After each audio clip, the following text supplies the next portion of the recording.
Peru declares 60-day state of emergency over Ubina's volcano's unrest. Authorities are preparing for the volcano's apparent eruption. More details on this later in the news. Good evening, I am Gianna Llanes. I am Nina Richie Alago Flores. This is Mata ng Agila International. Now for the headlines. Marcos administration relieves farmers' loan via new Agrarian Emancipation Act.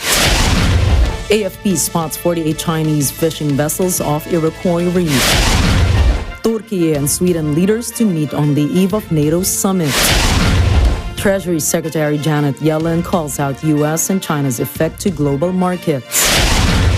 And President Joe Biden asserts U.S. economy to flourish through Bidenomics. He says it is Bidenomics in action.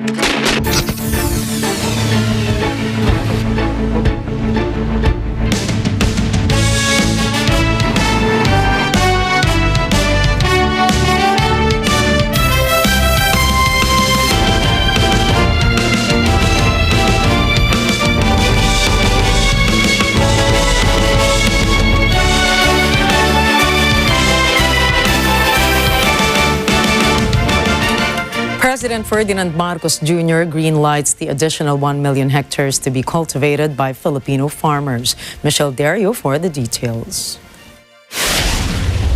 This law condones all unpaid amortizations, including interest and surcharges for awarded lands. As part of the administration's efforts to combat food insecurity, President Ferdinand Marcos Jr. signed the new Agrarian Emancipation Act in Malacañang Palace. The new law relieves the 57.56 billion unpaid loans of more than 600,000 agrarian reform beneficiaries or ARBs. The legislation also provides an additional 1 million hectares of idle farmlands to be cultivated by Filipino farmers. According to the President, the new law is part of the Department of Agriculture's efforts to lower the cost of rice production to provide enough supply for the country.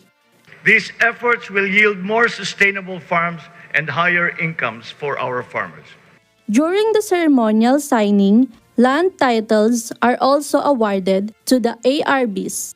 The President notes the government strives to enhance the efficiency of agrarian case resolution system for the welfare of the sector.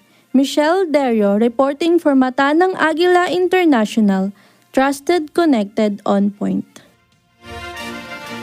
President Ferdinand Marcos Jr. witnesses the ceremonial signing of Intergovernmental Energy Board Circular.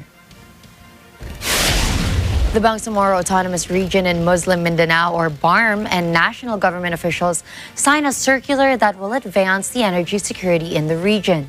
The Intergovernmental Energy Board Circular on the joint award of petroleum service and coal operating contracts provides and empowers the national and Bangsamoro government to grant rights and concessions for the exploration and utilization of fossil fuels in BARM.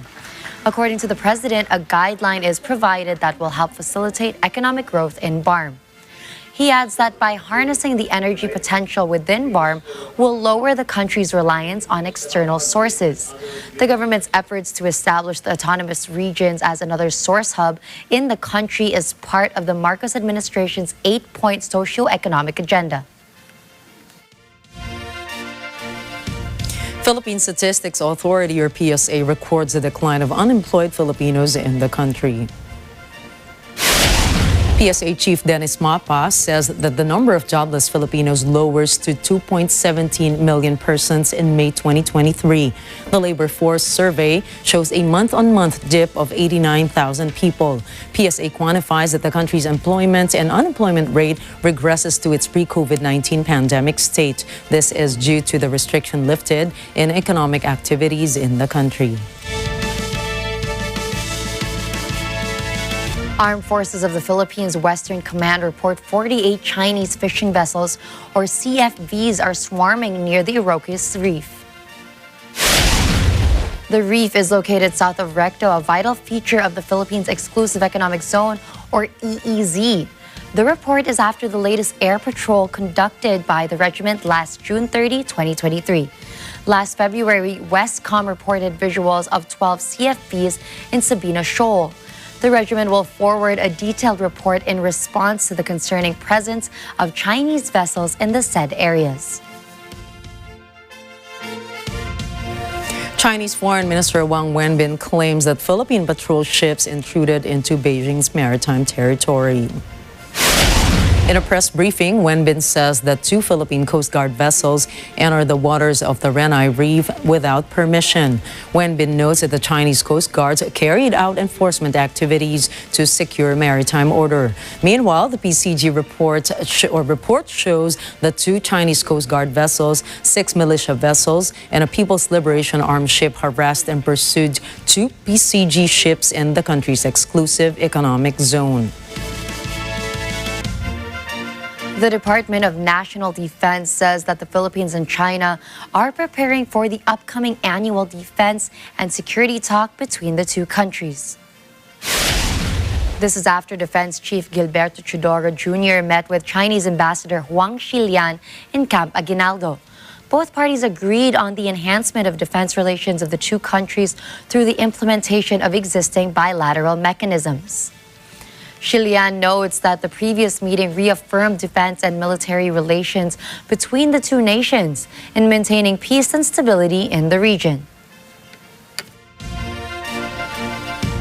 United States Ambassador to the Philippines Mary Kay Carlson calls out China over the unprofessional maneuvers of the Chinese Coast Guard against its Philippine counterpart. According to the U.S. envoy, the People's Republic of China's reckless behavior in the South China Sea harms the security and legal rights of the Philippines within their waters. Carlson urges Beijing to comply with international law. This includes a 2016 ruling of the Permanent Court of Arbitration stating the Philippines' sovereign rights in the West Philippine Sea. Meanwhile, China's foreign ministry claims that the Philippine Coast Guard intruded into its territory, thus carrying enforcement activities to uphold its sovereignty. The Philippines and Australia vow to bolster ties in Third Philippine-Australian Maritime Dialogue. During the Maritime Dialogue in Manila, the two nations expressed their interest in deeper and more integrated bilateral cooperation in maritime affairs. According to the Department of Foreign Affairs, the talks are focused on regional maritime threats and challenges, safety and security. Meanwhile, the Australian ambassador to the Philippines, Hae Kyung-yu, reaffirms the maritime partnership between the two nations. The Australian diplomat notes that the maritime dialogue allows the two countries to discuss emerging trends and challenges in the region.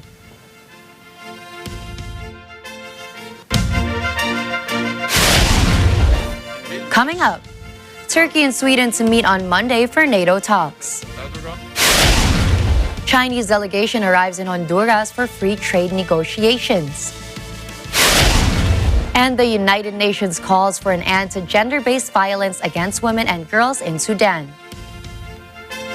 Stay tuned for more stories around the globe when we return.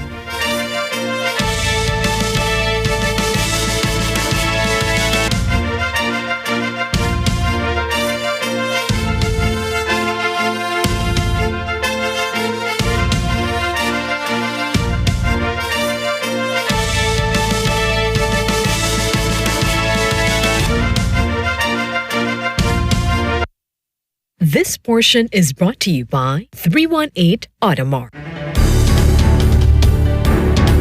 From catering services, bespoke shoes, to his latest venture in vending machines, there's no let-up for this young entrepreneur. Just what does it take to be an entrepreneur that recognizes the ever-evolving landscape of the catering industry and saw an opportunity to leverage his catering knowledge to offer ready-to-eat meal packs as another business stream? Together, let's learn the diverse and fascinating engagements of Felix Asuncion, from providing food and living up to his family's legacy as we are now open for business. my massive transformative purpose is we serve to feed every table. Serving and feeding each and every families here in the Philippines. Open for business with Cesar Vallejos, Sunday, 9 p.m.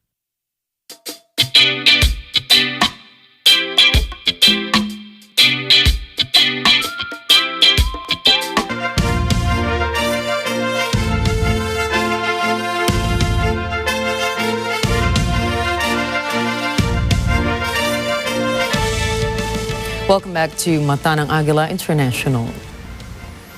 Ukrainian drones conduct an overnight strike in Russian-occupied city, igniting a huge blast. Ukraine's military launched an overnight strike on the Russian-occupied city of Makivka, proving that it has the capability of attacking behind Russian lines in its much-touted counteroffensive. Officials from both parties have confirmed the validity of the strike, yet have had differing opinions on whether Kyiv had struck a civilian or a military area. Makivka is the same location of the barracks that Ukrainian forces raided on New Year's Day, dealing dozens of casualties to Russia. Numerous videos surfaced of the aftermath of Ukraine's HIMARS assault on a Russian school that was allegedly housing Moscow forces. This is one of the more significant strikes since Ukraine announced its counteroffensive not more than 4 weeks ago. General Oleksiy Humorov has claimed that they have made small gains amounting to 9 settlements, mostly farming villages. Body cam footage shows Kyiv troops surrendering to Russian forces in the Luhansk region. Meanwhile, a fresh Ukrainian strike has killed 1 and injured 2 civilians in Crimea. RT correspondent Murat Gazdev reports. These Russian attacks are continuing. We also saw footage captured by a Ukrainian soldier whose defensive position had been stormed by Russian troops, and he recorded his surrender on camera. Guys, we surrender. It's over. We surrender. Get your hands away. Get your hands away. Keep him in your sights. Give me the magazines. Get his magazines. I'm keeping my gun aimed at him. Where are you from? 31st Brigade from Dneprodzerzhinsk. Do you have documents? Yes, in my trousers. Keep him in your sights. No, my hands are here. Don't shoot, don't shoot. Is it on? Yes, it's recording. The Russian fighters of the 228th Regiment fought a protracted battle as Ukrainians attempted to retake their lost position.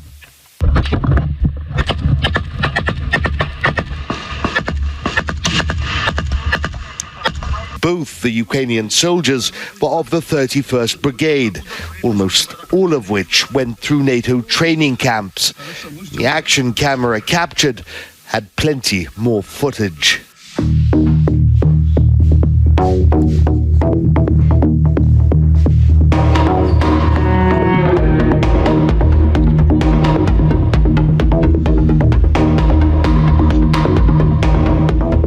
Ukrainian forces, perhaps desperate to avenge their failures on the battlefield or out of pettiness, have stepped up their attacks against civilian centers, that is, villages, towns, settlements across eastern Ukraine.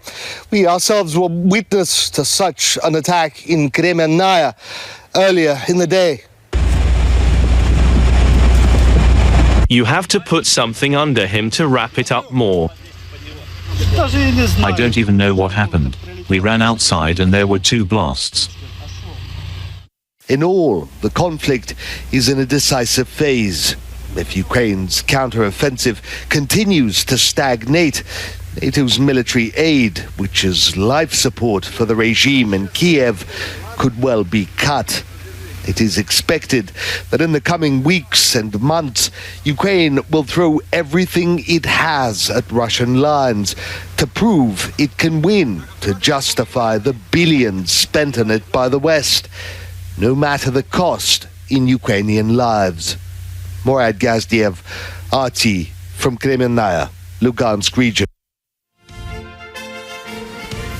2023 marks the 80th anniversary of mass killings by Ukrainian nationalists. A Polish MP involved in implementing Warsaw's European policy said that Kyiv must prove that it was taking steps to acknowledge the responsibility of Ukrainian nationalists for the genocide of ethnic Poles in World War II. The massacres in Volhynia and eastern Galicia 80 years ago were done to further the ethnic cleansing of the Ukrainian state. The perpetrators are considered national heroes by Kyiv today. Szymon Zinkowski-Welczek, the Polish Secretary of State for European Policy, said that he expects gestures from the Ukrainian government regarding the tragedy, which could start the healing process, and that reparations were fair and good for their diplomatic relations. Polish Deputy Foreign Minister Paweł Jablonski identified the dispute over the tragic events as a potential stalwart on Ukraine's path towards EU membership, insisting that the matter must be resolved. Central and Latin American countries, or CELAC, reportedly hampered the EU's efforts to show support for Ukraine. Heads of the 33 countries of the Community of Latin American and Caribbean States, or CELAC, are expected to travel to Brussels from July 17 to 18 for a summit with their EU counterparts. Sources familiar with the issue said that EU proposed a summit declaration text, which included several statements in support of Ukraine. But CELAC sent a 21-page counter-proposal that deleted everything about support for Ukraine. CELAC's counter-proposal wants the EU and Latin American countries to advocate for serious and constructive diplomatic solutions to the current conflict in European by diplomatic means. One unnamed EU diplomat said it is crucial to have a joint declaration that will condemn Russia's war of aggression against Ukraine. Another report claimed that Brussels wants an explicit commitment to Ukrainian Volodymyr Zelensky's peace platform, but this was refuted by CELAC. Sources said EU ambassadors will discuss CELAC's counterproposal today.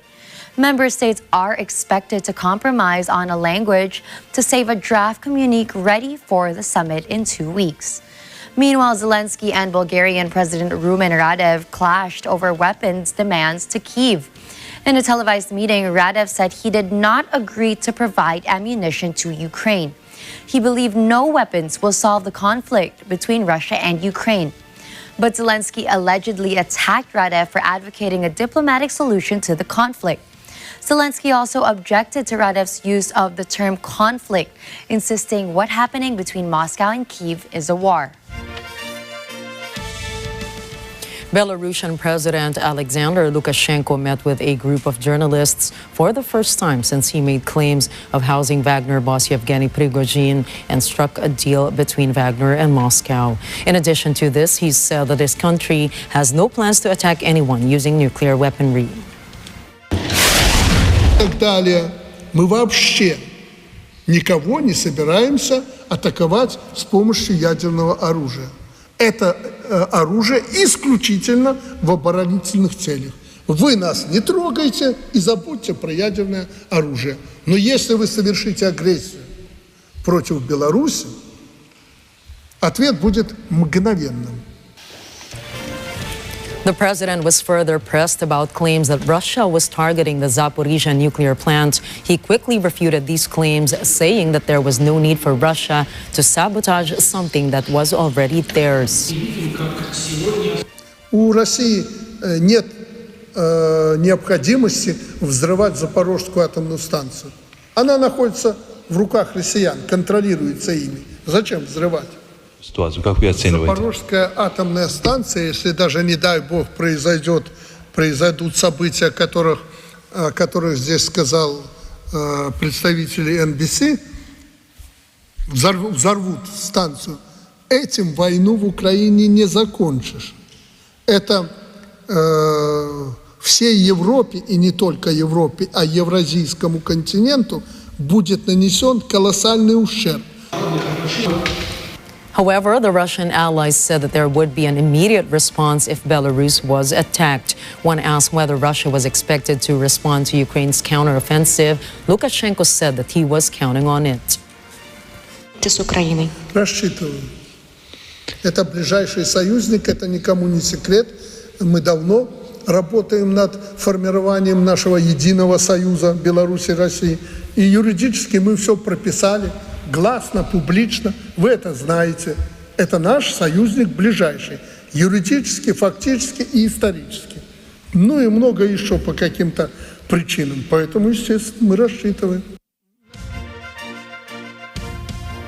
In a move that could potentially reshape the dynamics of the United Nations Security Council, or UNSC, Russia has voiced its support for India and Brazil to permanently become members of the international body.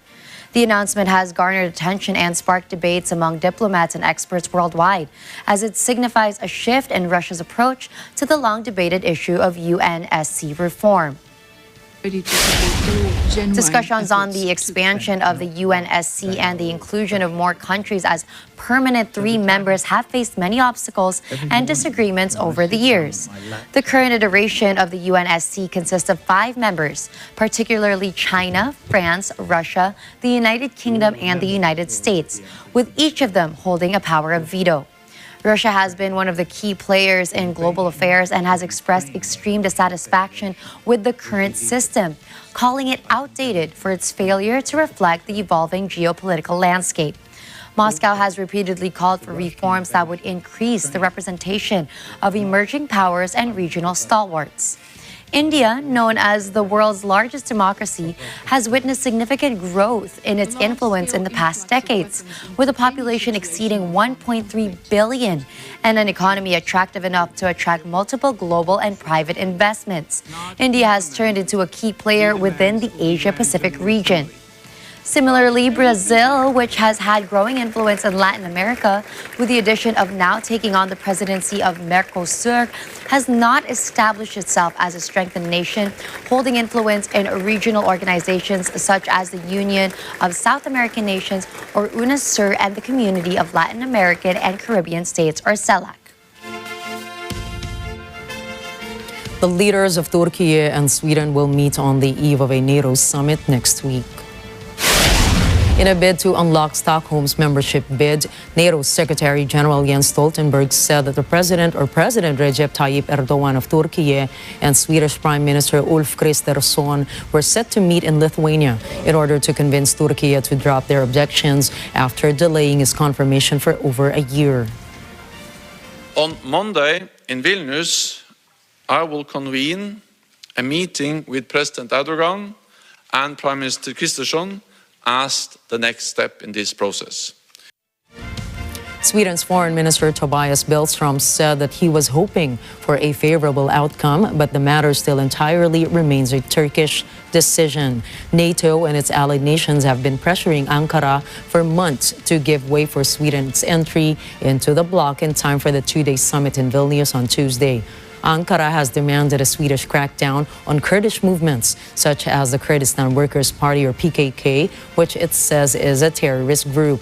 Erdogan has continued to criticize Stockholm for their inaction in a protest last week that saw pages of a religious text burned outside of a place of worship have done little to help alleviate his concerns.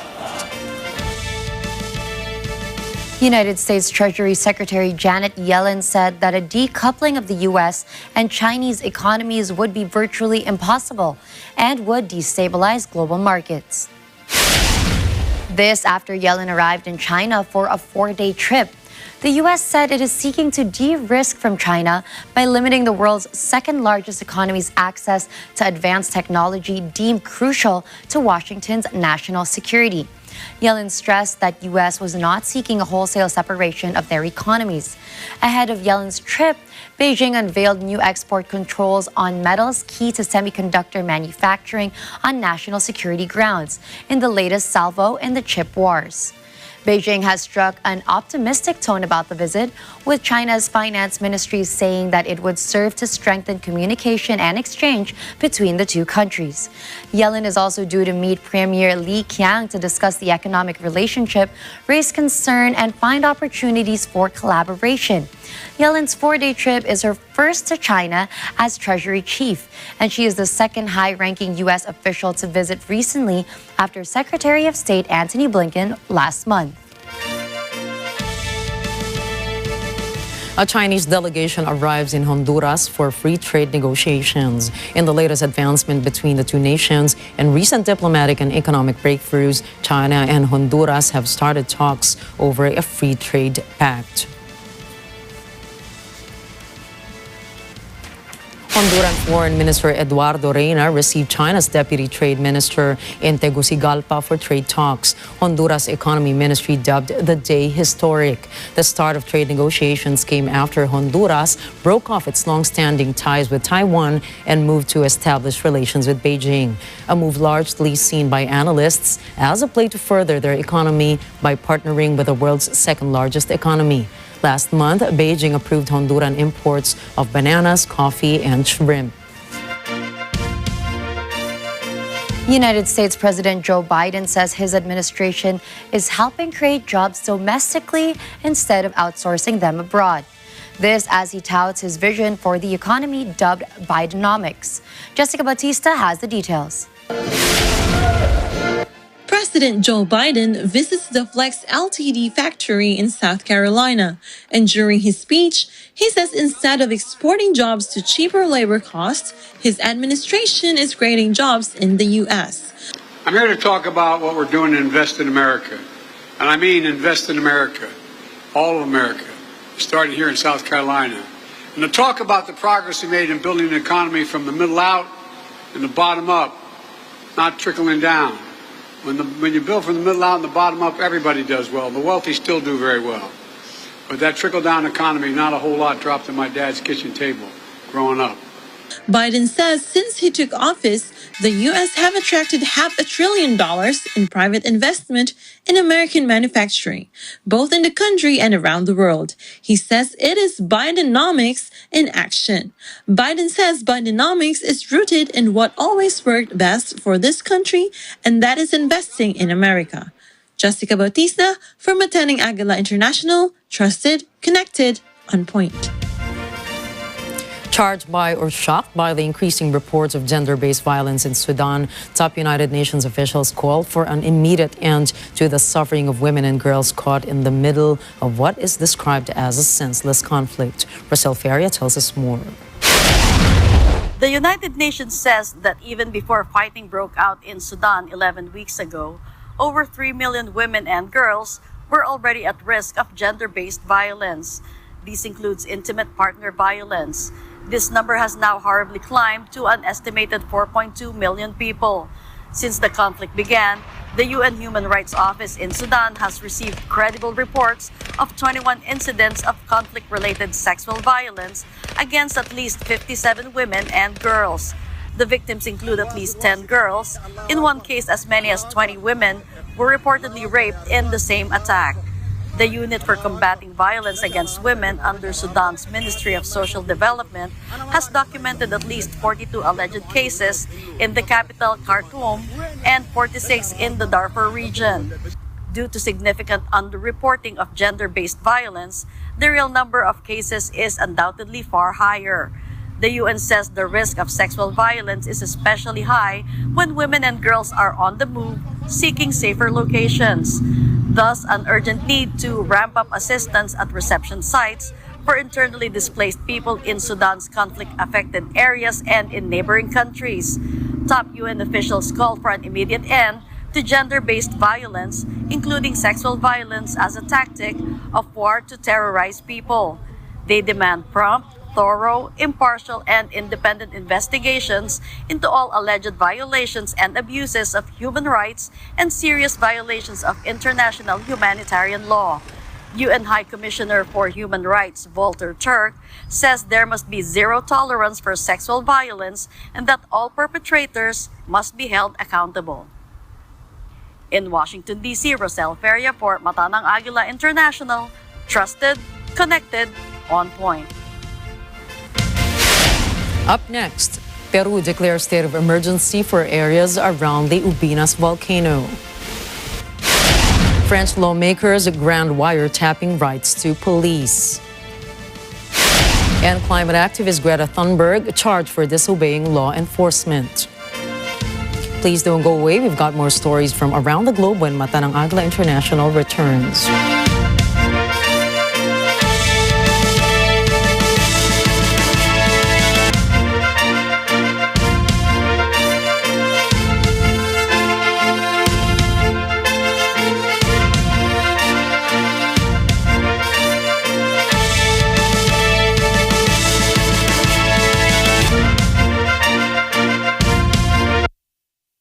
This portion is brought to you by Robic Builders. Kayo, fake news na rin ba kayo? Naniniwala ako sa national concern na itong paglaganap ng fake news. At I'm sure kasama ko sa paniniwalang ito ang espesyal na panauhin natin ngayong gabi, Miss Corina Sanchez Rojas. Yay! Magandang gabi, Corina. Ikaw ba, Corina, nabiktima na ba kayo ng fake news? Check tayo dyan. It's very dangerous because pwede makasira ng buhay eh. Pag hindi totoo, ang tendency mo, hindi mo nalang papansinin. But gone are those days. Teka. Right? Ibig sabihin yan, may mga pinatulang ka. Naniniwala ka ba na malala ang problema natin sa fake news? Mag-reality check tayo. You know, it should start in legislation. Bumalik ka na kasi.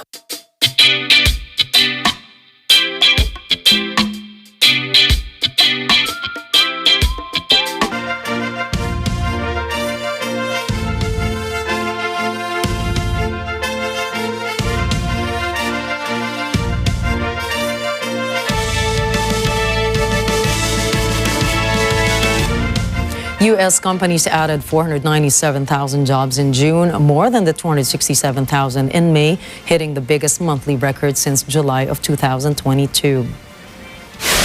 Private sector jobs in leisure and hospitality provided 232,000 new hires, 97,000 for construction, 90,000 for trade, transportation, and utilities. This bumps up annual pay to 6.4%, which indicates slow and continuous inflation. ADP Chief Economist Nella Richardson expects the increase of jobs in June as the service industry comes in high demand. Some industries gained work opportunities for 74,000 in education and health services, 69,000 in natural resources and mining, and 28,000 for other services. Meanwhile, the manufacturing industry has lost 42,000 jobs and has 16,000 decrease in financial activities. Service providers contributed to job openings with a total of 373,000, adding the 124,000 from goods producers. In the United Kingdom, teachers are taking strike action again to demand pay rise amid inflation.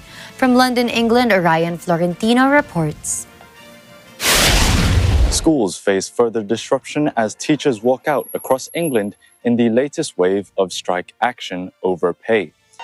Members of the National Education Union are currently taking action, with ministers being warned that industrial unrest could escalate in the autumn term unless there is movement on teachers' salaries. The Department of Education said the action would cause disruption to pupils and parents and result in the cancellation of children's end-of-term events. It is the second day of action this week, following the strike earlier this week, which resulted in many schools being either fully closed or restricting access for certain groups of people.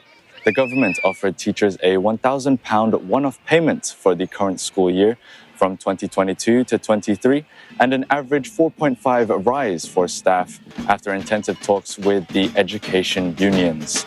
But all four education unions involved in the dispute rejected the offer and decision on teachers' pay in England for the next year and has been passed to the Independent Schools Teachers Review Body.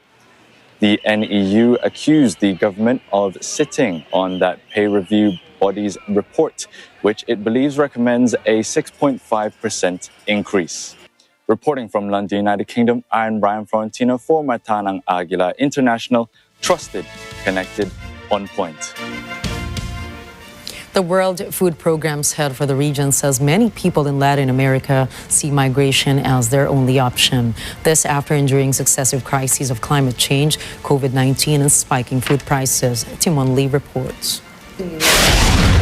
World Food Program, or WFP Director for Latin America and Caribbean, Lola Castro, says many people in the region's only choice is a hemispheric migration. Castro says people are transiting everywhere in the continent, all the way to the border with the U.S. and Mexico. She says everywhere is affected by migration, and the governments are asking what to do with all of the masses of people transiting. The pressures, particularly food insecurity, prompt Castro to plead that Latin America not be forgotten. This when its leaders get together with EU counterparts in a joint summit in Brussels from July 17 to 18. Castro says Haiti is of particular concern for WFP mainly because of unchecked gangs. But Haiti is like semi-forgotten, while the population there is really suffering the situation of the gangs, the inability to move, go to school, go to work. Tim and Lee for Matanang Agila International, trusted, connected, on point. Peru has declared a state of emergency for the next 60 days around the Abinas volcano. It began spewing gas and ash earlier this week. Sean Davila has more. About 2,000 people live in the affected area around Abinas volcano. So far, there has been no evacuation order, but the National Civil Defense Institute is getting an emergency shelter ready just in case. The volcano last erupted in 2019. That eruption forced hundreds of people from their homes. Abinas is the most active volcano in the country. It is about 1,200 kilometers southeast of the capital of Lima. Peru is in the Pacific Ring of Fire, an area with a high risk of earthquakes and volcanic eruptions. Sean Davila for Matanang Agila International, trusted, connected, on point.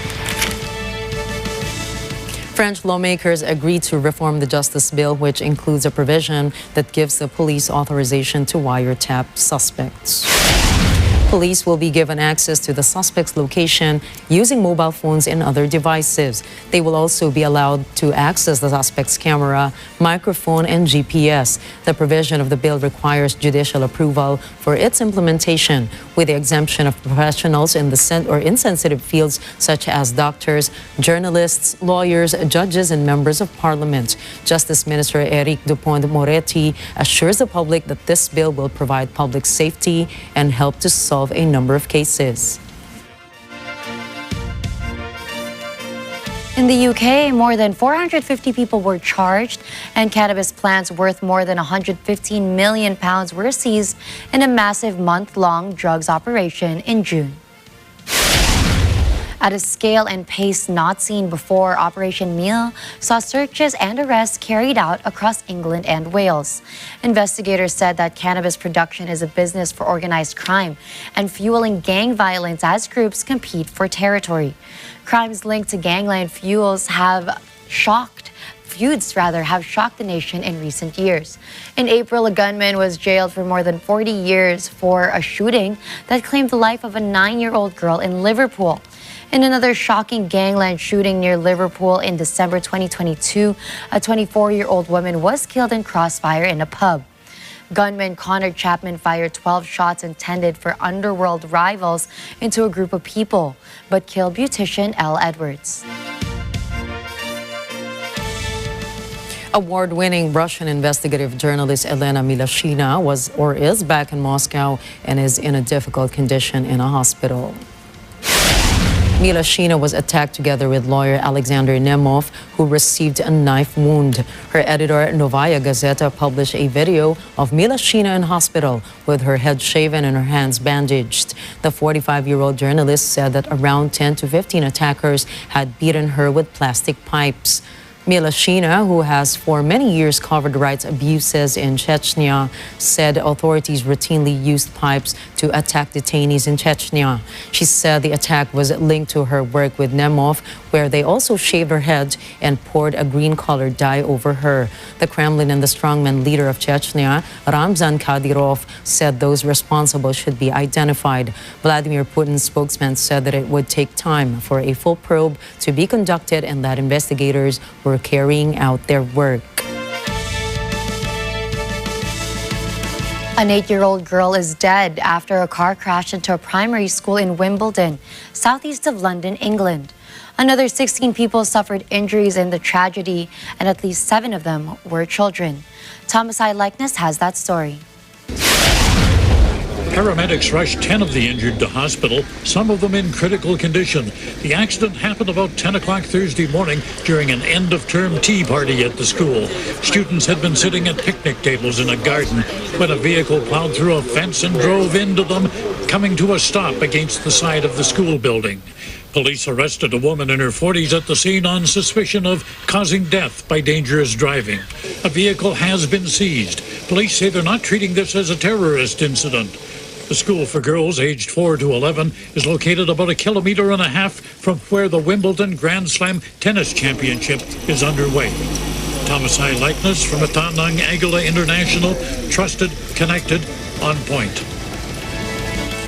A fire at a retirement home in Milan killed 6 people, with 80 other residents hospitalized from carbon monoxide poisoning.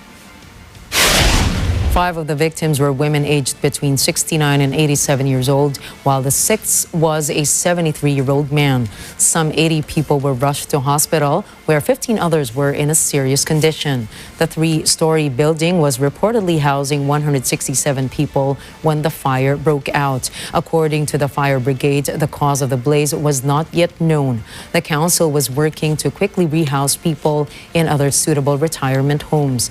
The privately run Casa Yugi caters to elderly people who are not self-sufficient but do not need hospital care. Climate activist Greta Thunberg has been charged with disobeying police during a June climate protest in southern Sweden. According to a public prosecutor, the 20-year-old activist refused to obey police orders to vacate the site in a protest at the southern city of Malmö on June 19. Thunberg joined the protest organized by environmental activist group Tatilbaka Framtiden as they attempted to block the entrance and exit to the Malmö harbor to protest the use of fossil fuels. A hearing at the Malmö District Court has been scheduled for the end of July, where the charges can at most lead to a 6-month jail sentence. The International Atomic Energy Agency, or IAEA, is making progress on inspecting several parts of the Zaporizhzhia nuclear plant in Ukraine after it claims to have been mined. I think we are making progress. From Tuesday to today, we have been able to get more accesses, not yet to the rooftops, but we have filed the request to the authorities to go there. I'm pretty confident we will get this authorization, but we have been able to complete some of the tours of the cooling ponds and other places. And as seen in my updates, we have not seen any indication of explosives or mines in these places. Ukraine and Russia have accused each other of planning a provocation at the site, raising alarms over the risk of a radioactive disaster at Europe's largest nuclear plant. The Ukrainian military claimed that external objects similar to explosive devices were placed on the outer roof of the 3rd and 4th reactors of the site. Fears over the plant have persisted throughout Moscow's Ukraine offensive and have been exacerbated by the destruction of a dam that provided the cooling water for the plant. Grossi said the IAEA had contingency plans for various scenarios at the plant. For South Korea, Japan's plan to release treated water from the Fukushima nuclear plant would have negligible consequences. This after the International Atomic Energy Agency, or IAEA, greenlights the decade-long project to discharge accumulated water from the plant. The plan has encountered widespread public opposition and protests in South Korea, and even panic buying of salt based on fears that the Fukushima water will pollute the ocean and the salt sourced from seawater. According to a minister, South Korea conducted its own separate review of Tokyo's plan and found Japan would meet or exceed key international standards. The study, which focuses on whether the discharge would affect South Korean waters, found it would have negligible consequences. It would take up to 10 years for the treated water released from Fukushima into the Pacific Ocean to circulate back into the seas around the Korean peninsula. IAEA head Rafael Grossi will visit Seoul, but the agency's review has not alleviated strong resistance in South Korea to the discharge plan, with some opposition lawmakers even going on hunger strikes in protest.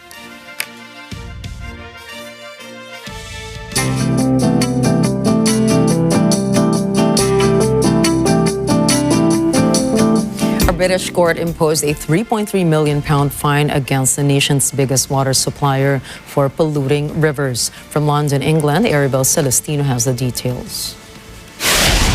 A UK court fined Thames Water, the nation's biggest supplier of the commodity, £3.3 million or $4.2 million for polluting rivers, keeping more pressure on the indebted company at risk of renationalization. Thames Water, which supplies homes and business throughout London and surrounding areas, pleaded guilty to pumping millions of liters of undiluted sewage into rivers near the capital's Gatwick Airport in 2017, killing wildlife. The fine handed down at Lewes Crown Court, Southern England, comes shortly after the UK's privatized water companies pledged to make massive investments to stop raw sewage being pumped into waterways. Catherine Ross, interim co-CEO of Thames Water, deeply regrets and apologizes as a company for the pollution incident 6 years ago. Ross has replaced Sarah Bentley, who last week resigned as CEO. The utility, which has 15 million customers, is struggling with debts of nearly £14 billion or $17.8 billion. Campaigners have meanwhile expressed outrage that the billions of pounds in spending recently announced to upgrade infrastructure would be passed on to consumers already struggling with higher bills under the cost of living crisis fueled by elevated inflation. Reports said water bills could surge 40% by 2030 to fund the works amid mounting concerns over water quality and laxer environmental protections post-Brexit. Thames Water, meanwhile, could reportedly come under temporary renationalization as it drowns in debt. Reporting from London, United Kingdom, this is Arabelle Celestino for Mata ng Agila International. Trusted, connected, on point. Canada's most populous city is in for not so good air quality this summer season. Yolanda Aspiras tells us why. Environment Canada has lifted the air quality warning it issued last week for Toronto, which put the city on top of the list of worst air quality in the world last Wednesday. Though the official warning has ended, Toronto is not completely out of the woods, as smoke and pollution from the wildfires in many parts of Canada are still ongoing. This leaves an uncertain summer season in Toronto, as threats of bad air quality may limit outdoor activities. According to reports from schools, haze due to smoke from the wildfires have forced them to move students' recess and outdoor activities indoors last month. Some outdoor sports practices have been cancelled. Chair of Clean Air Hamilton and McMaster faculty member Bruce Newbold says that it's been an abnormal summer that will soon be the new normal, as climate change will cause more wildfires. Though reaction to air pollution is unique to each person, children, the elderly, those with diabetes, heart or lung disease are more at risk to the negative effects of worsening air pollution. In Toronto, Ontario, Yolanda Aspiras for Mata ng Agila International. Trusted, connected, on point. In Kyrgyzstan, a group of volunteer scuba divers hauls a boat engine, car tires, bottles, clothes, and a multitude of plastic items, among many others, from Lake Izikul. An unfortunate fact that they say is endangering the lake. Myla Simbulan has more details. They are a dozen-strong scuba team looking to depollute the world's second biggest alpine lake. Their 59-year-old leader, Anval Shamsutdinov, says it would be lovely to dive and not find any waste. Lake Izikul is a UNESCO heritage site. It is home to a diverse range of animal species. Unfortunately, the flow of visitors and the ways they often live is endangering the lake. Shamsuddinov says the beach may be deceivingly clear, but in reality, what is underwater is a hidden threat, and people just don't see it. A diver for Kyrgyzstan's emergencies ministry says since their mission began in March, they have already hauled 95 kilometers of fishing nets and 7.5 tons of rubbish. Business owners in Lake Isikal observe how most tourists behave. They say the many beach guests sit, relax, and throw trash like sunflower seeds and cigarette butts that get buried under the sand. Despite being asked not to, they usually do it anyway. Local business owners end up having to clean up after them. Some tourists, however, say that the litter situation is unpleasant. They ask fellow vacationers not to litter, not to bring food, and not to leave anything by the shore. Myla Simbulan for Matanang Agila International, trusted, connected, on point. Coming right up, Google accuses India's Competition Commission of favoring rival competitor Amazon. World AI Conference kicks off in Shanghai. And NBA top draft pick Victor Wembanyama addresses incident with his security and Britney Spears. Catch the latest in business, tech, and entertainment when Matanang Agila International returns.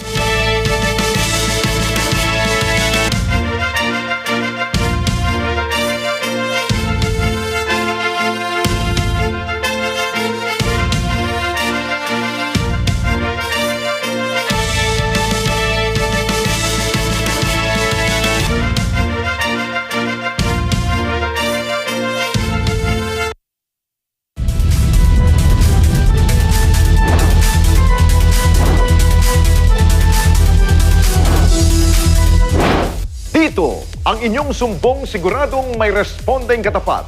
Hindi nagdadalawang isip na tumulong sinuman ang nangangailangan.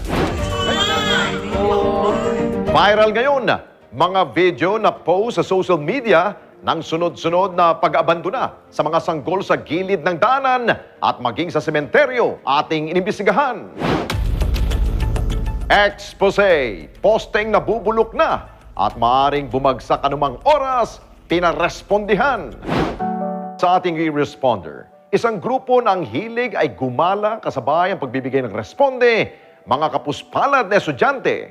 Ating kilalanin.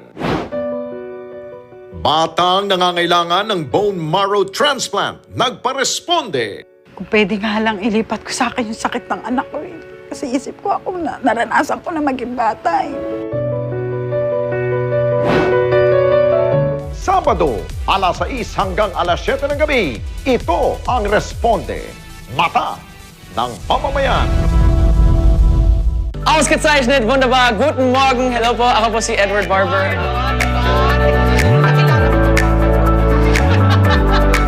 Ngayong Sabado, we will find out kung ano yung mga food trip ko nung nasa Germany pa ako.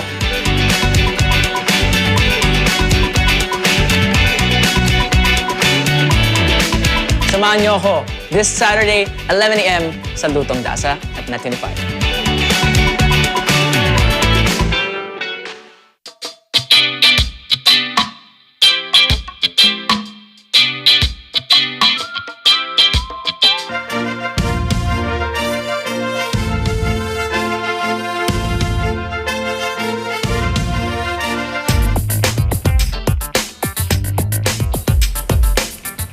According to Google's recent filing with the Supreme Court, there is a growing disagreement between the company and the CCI regarding the Android investigation. Tech company Alphabet, the parent company of Google, has lodged a formal complaint with India's Supreme Court over allegedly ordering charges on the company to protect its rival competitor Amazon. The document reveals that Amazon had struggled to develop a modified version of its Android system due to restrictions set by its maker. Google is seeking to overturn the CCI's order, which demands that it change its business model after finding that Google had placed a foothold over its Android operating system, which powers about 97% of India's smartphones. There is a growing disagreement between the company and the CCI regarding the Android investigation. Google had accused CCI CCI officers of copying portions of a European ruling against the company in a similar case. The CCI also ordered a fine of $163 million to allow the distribution of modified versions of its Android operating system without licensing restrictions, including the pre-installation requirements for Google's native applications. Google argues that the CCI unjustly favored Amazon due to Amazon's own Fire OS failing commercially.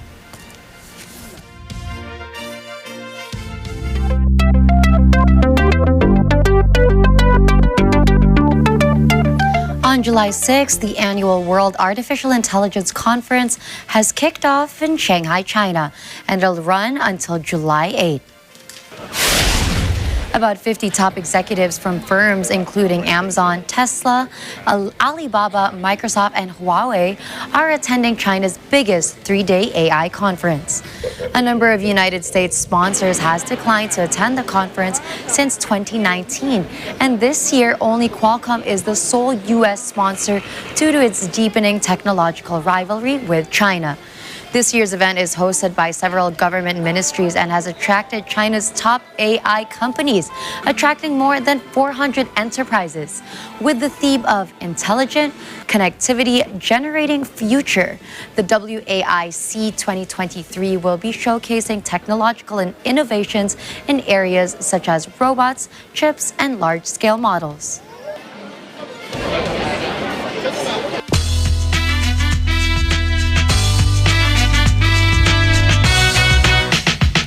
Las Vegas police said they had investigated an incident between French NBA top draft pick Victor Wembanyama's security and pop star Britney Spears, who said she had been hit in the face. Wembanyama is in Las Vegas for his first game in the NBA Summer League and was heading to a restaurant when he was spotted by fans and Britney Spears. The NBA star said that he only heard of Spears' involvement some hours after his dinner. So that person was calling me sir, and that person grabbed me from behind. So I didn't see what happened because I was walking straight and we told don't stop. But that person grabbed me from behind, not on my shoulder. She grabbed me from behind, and so I just know that the security pushed her away. I don't know with how much force though, but security pushed her away, and I didn't stop to look. So I kept walking and enjoyed a nice dinner. I mean, I didn't forget about this, but I thought it was no big deal. And the security of this person told me it was Britney Spears. So I was like, no, you're joking. But yeah, it turns out it was Britney Spears. I know, but I didn't know because I didn't see her. I never saw her face. I just kept walking straight, and that's it. Spears, meanwhile, said that she had simply wanted to greet the player and questioned Wembanyama's account, where she just tapped him on his shoulder to get his attention. But Wemby's security backhanded the pop star in the face without looking back. That caused her to almost fall. No further details have been given by the Las Vegas police. Jennifer Lawrence stars in the 2022 gripping and powerful drama Causeway as Lindsay, an injured soldier who returns home from her tour in Afghanistan. Stephanie Mayo has the scoop. Jennifer Lawrence stars in the 2022 gripping and powerful drama Causeway as Lindsay, an injured soldier who returns home from her tour in Afghanistan. Suffering from traumatic brain injury, Lindsay struggles to return to her daily life in New Orleans. During rehabilitation, she befriends an auto mechanic played by Brian Tyree Henry, who also has physical and mental trauma. A subdued, understated film, Causeway also showcases the impressive nuances of Lawrence and Henry's performances. Slow burn but rich with deeply explored themes on mental health, trauma, and friendship. Causeway, which earned Henry a nomination at the 95th Academy Award for Best Supporting Actor, is a must-see if you're on the hunt for quality drama. Now streaming on Apple TV+. Stephanie Mayo for Mata ng Agila International, trusted, connected, on point. And we are wearing happy colors because it's already Friday. Happy weekend. Yes, and to end the week, here's a quote from Mexican painter Frida Kahlo. Nothing is worth more than laughter. It is strength to laugh and to abandon oneself to be light. I have to agree with this because I have the most ridiculous laugh. Oh, me too. You have yet to hear. Okay, I'm excited for it. But I mean, it doesn't matter because when you're laughing, you're just completely yourself. You're happy, you're positive. Exactly, and I've always said that happiness is a choice. Now I'm going to catch your laugh soon. Yeah, you will. And that's a wrap for tonight's news. Catch the latest updates on our social media channels. I am Gianna Llanes. And I am Nina Richielago Flores, wishing everyone a great weekend yet again. This is Mata ng Agila International, trusted, connected, on point.